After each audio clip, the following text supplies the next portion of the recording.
উস্তাজুল আসাদিল্লাহ হযরত মাওলানা আবুল ফারুক মোহাম্মদ নাসিম সাহেব, ওনাদের দুইজনের সমন্বয়ে হাফেজদের মাথায় এবং যারা হাফেজ হয়েছে তাদের পিতামাতাকে আল্লাহ পাক রব্বুল আলামিন, আপনারা তো জানেন, যারা হাফেজ হয়েছে তাদের পিতামাতার মাথায় আল্লাহ পাক রব্বুল আলামিন নূরের মুকুট পরাবেন। আমরা সম্মান রক্ষার্থে আমরা তাদেরকে মঞ্চে ডেকে নিচ্ছি, আমরা তাদেরকেও সম্মানিত করব। আর সবচেয়ে বড় সম্মানিত আল্লাহ পাক কিয়ামতের দিন করবেন ইনশাআল্লাহ। এ পর্যায়ে আমি যারা হাফেজ হয়েছে তাদেরকে এবং তাদের অভিভাবকদেরকে মঞ্চে ডেকে নিচ্ছি। হাফেজ মোহাম্মদ দীন ইসলাম, পিতা মৃত ওয়াহিদ আলী, গ্রাম পাটদা, দক্ষিণপুরের পাট, কিশোরগঞ্জ সদর। সে লজিং ছিল আমাদের শিমুলিয়া আব্দুল কাহার সাহেবের বাড়িতে। আমি তার অভিভাবক এবং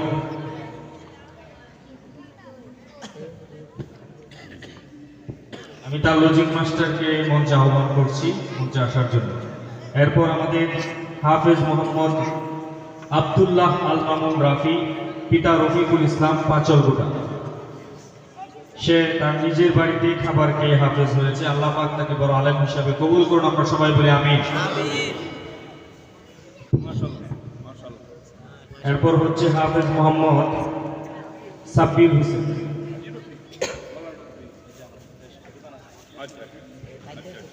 হাফেজ মোহাম্মদ সাব্বির হোসেন, পিতা নাসির উদ্দিন, গ্রাম পাটুয়াবাঙ্গা, বিটিপাড়া। সে আমাদের শিমুলিয়া গ্রামের জালাল উদ্দিন সাহেবের বাড়িতে লজিং খেয়ে হাফেজ হয়েছে। আল্লাহ পাক তার লজিং মাস্টার এবং তার পিতামাতা উভয়কে কবুল করে নেন, আমরা সবাই বলি আমিন। 4 নম্বর হাফেজ মোহাম্মদ মাহবুব হোসেন, পিতা হাফেজ লুকমান মিয়া, গ্রাম বাট্টা, উপজেলা গৌরীপুর, জেলা ময়মনসিংহ। সে লজিং ছিল মোহাম্মদ মিজানুর রহমানের বাড়িতে। আল্লাহ পাক হাফেজ মাহবুব হোসেনকে বড় আলেম হিসাবে তার লজিং মাস্টার, তার পিতামাতা উভয়কে কবুল করে নেন, আমরা সবাই বলি আমিন। 5 নম্বর হাফেজ মোহাম্মদ নাদিম হোসেন, পিতা সৈয়দুজ্জামান, গ্রাম শিমুলিয়া। সে নিজ বাড়িতেই খাবার খেয়ে হাফেজ হয়েছে। আল্লাহ পাক তাকে বড় আলেম হিসাবে তার পিতামাতা উভয়কে কবুল করে নেন, আমরা সবাই বলি আমিন। 6 নম্বর হচ্ছে তার নাম হাফেজ মোহাম্মদ নাদিম হোসেন। 6 নম্বর হচ্ছে হাফেজ মোহাম্মদ জিহাদ হোসেন,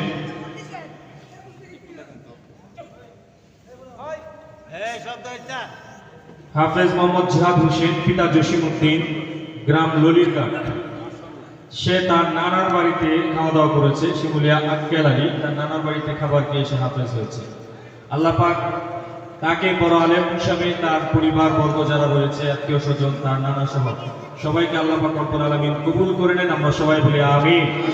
আমাদের হাফেজদের উদ্দেশ্যে নসিহামূলক এবং আপনাদের উদ্দেশ্যে দু একটি কথা বলবেন আমাদের উস্তাদ হযরত মাওলানা আবুল ফারুক মোহাম্মদ নাসিম। আলহামদুলিল্লাহ, জোরে বলি আলহামদুলিল্লাহ।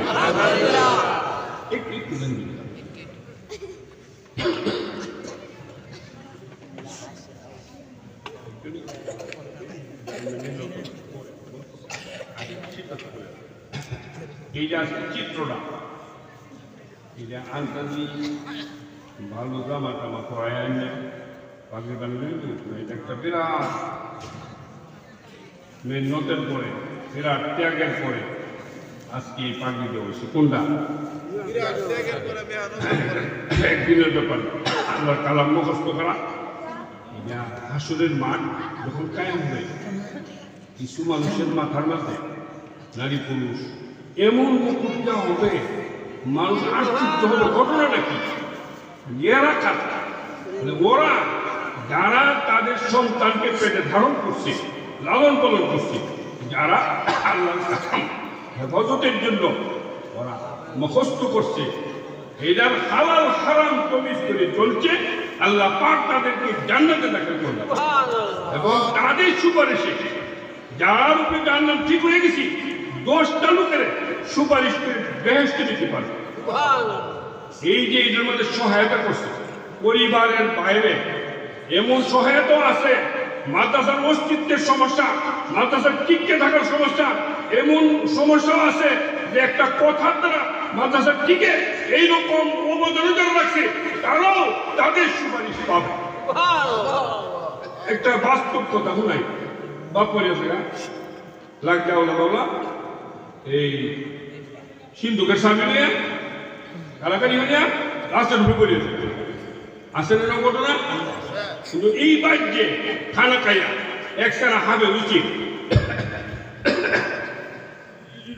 এই ছেলের এই সংসার থেকে, যে সংসারে এসে হবে উচিত, এই সংসার থেকে সে কি জমি পাওয়ার আশা করে? তাদেরকে বলাই পারছে না। কিন্তু যখন মৃত্যুর সংবাদ শুনবে তখন তার চোখ থেকে যে পানি বাহির হবে, এই পানির দ্বারা এই যারা খানা খাওয়াইছে, খেদমত করছে, তাদের মাপের ব্যবস্থা হয়ে যাবে। কথা ঠিক না বেশি? কাজে এই প্রতিষ্ঠানটা ধরে রাখার দরকার আছে কিনা, সবকিছুর মূলে ধরে রাখার দরকার আছে কিনা, সিদ্ধান্ত আর অন্য কিছু চাইতেছি না। একটা হইল দোয়া করবেন, দোয়ার জন্য তৈরি আছেন কেউ? আসতে বলছি অন্য বলবো, দোয়া করলে তো কোনো অসুবিধা নাই, দৌড় তো আছে, দোয়া করে না আমি তো না দিয়ে কিনা আমি কবুল এলাকা যদি পাবলিকে 3 দিন দোয়া করছে আমি পর্যন্ত না, আমি তো ডরাইতেছি যাও লাগে। 21 তারিখ সকালে কত সংবাদ বাংলাদেশে, সাংবাদিকের টাল, কত সংস্থা, কত সংবাদ। সকালে তো কোনো সংবাদ বলে নাই যে 10:40 ভূমিকম্প বলতে পারছে? আল্লাহ কি দেখা দিছে? চোখকে আঙ্গুল দিয়ে দেখা দিছে। সারা দুনিয়ার নাস্তিক মুরতাদ, সারা দুনিয়ার বেদিনদের চোখে আঙ্গুল দিয়ে দেখা দিছে আমি কেমন আছি এমন থাকবো। সব খবর তো আমার হাতে, কার হাতে? চোখে দেখা যাইতেছে কেমন হয়ে যাবে।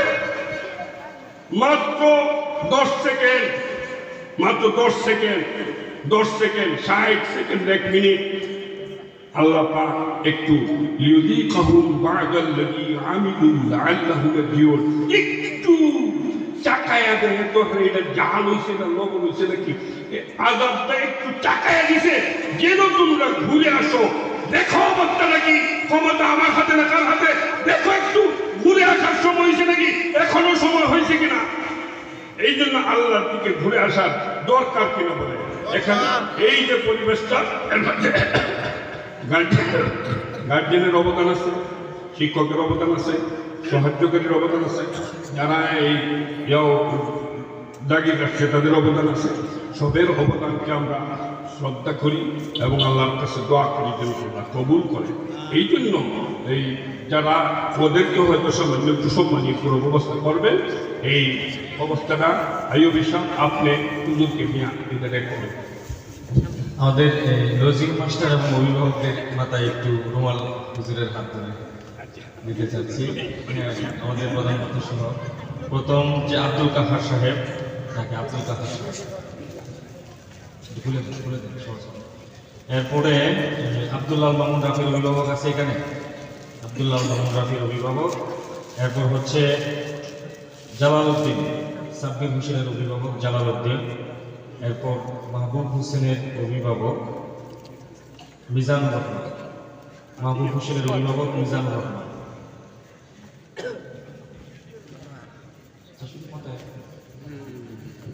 মাশাআল্লাহ, আল্লাহ পাক ওনাকে, ওনার যে হাফেজ ছাত্র ছিল, আল্লাহ পাক তার ওসিলায় ওনাকে কবুল করে নেন, আমরা বলি আমিন। এরপর হাফেজ মোহাম্মদ আব্দুল্লাহ মামুন রাফি মামা, তাকে মাথায় রুমাল পরিয়ে দিচ্ছেন। এরপর হাফেজ মাহবুব হোসেনের লজিক মাস্টার মিজানুর রহমান উপস্থিত আছেন। মাশাআল্লাহ, আল্লাহ পাক তাকে কবুল করে নেন, আমরা সবাই বলি আমিন। এরপর হাফেজ নাদিম হোসেনের অভিভাবক, উনি অসুস্থ, মঞ্চে আসতে পারছেন না। আচ্ছা, এটা হুজুরি দিব না যাওয়ার সময়। এরপর হাফেজ জিহাদ হোসেনের অভিভাবক বা তার নানা আক্কেল আলী।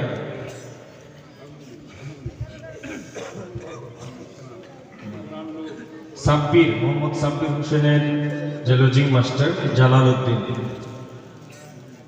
কার্পিটা। হ্যাঁ, এবং প্রত্যেকের গার্জেন অভিভাবক সহ। সাব্বির একটু তোমার লজিং মাস্টার, জি। আর কার্পিটা আছে, আমার ফোনটা একটু বলে ফেলেছে।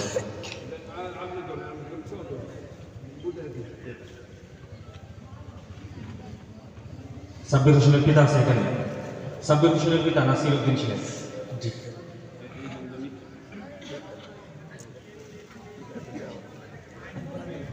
সম্মানিত উপস্থিতি, আমরা যে পাগড়ি পরিধান করাচ্ছি বা তাদের অভিভাবকদের মাথায় রুমাল দিচ্ছি, আপনাদের কারো মনে কি কোনো বিরক্ত লাগতেছে? শুনেন শুনেন, যিনি আজকে মানে যার বাড়িতে লজিং থেকে হাফেজ হয়েছে তার মনের আনন্দ, এবং যিনি পিতা যার সন্তান আজকে পাগড়ি নিয়েছে তার মনের আনন্দ যদি দেখানো যেত তাহলে আপনারা বুঝতে পারতেন যে ব্যাপারটা কি হইতেছে এখানে। সেজন্য আমরা চেষ্টা করব আমাদের সন্তানদেরকে হাফেজ বানানোর জন্য। আমরাও স্বপ্ন দেখবো এরকম যে আমাদের সন্তানদেরকেও যেন এরকম মাদ্রাসায় মাহফিলে হাফেজ ছাত্র হলে, আমার সন্তান হলে তাকে যেন পাগড়ি পরিধান করানো হয়। সেই সুযোগ না থাকলে যেন অন্তত লজিং যেন রাখতে পারি, একটা ছাত্র লজিং রেখেও যেন অন্তত হাফেজ বানাতে পারি। আল্লাহ পাক তৌফিক দান করুন, আমরা বলি আমিন। হুজুর আলহাদ আছে কেউ? হয়ে গেছে, আলহামদুলিল্লাহ। সম্মানিত উপস্থিতি, আমরা আর দেরি করছি না। এই পর্যায়ে আমাদের যিনি প্রধান বক্তা তিনি আমাদের মাঝে বয়ান পেশ করবেন। আমাদের আজকের এই মাহফিলের প্রধান আলোচক বাংলাদেশের প্রখ্যাত ওয়াইজ হযরত মাওলানা হাফিজুর রহমান সিদ্দিকী কুয়াকাটা হুজুরের স্নেহধন্য আলেম দ্বীন, বাংলাদেশের উদীয়মান প্রথিতযশা আলেম দ্বীন। আচ্ছা, আমাদের হাফেজদের মধ্য থেকে আমাদের হুজুরের নির্দেশে যাদের পাগড়ি দেওয়া হয়েছে তাদের মধ্যে একজন একটু সংক্ষিপ্ত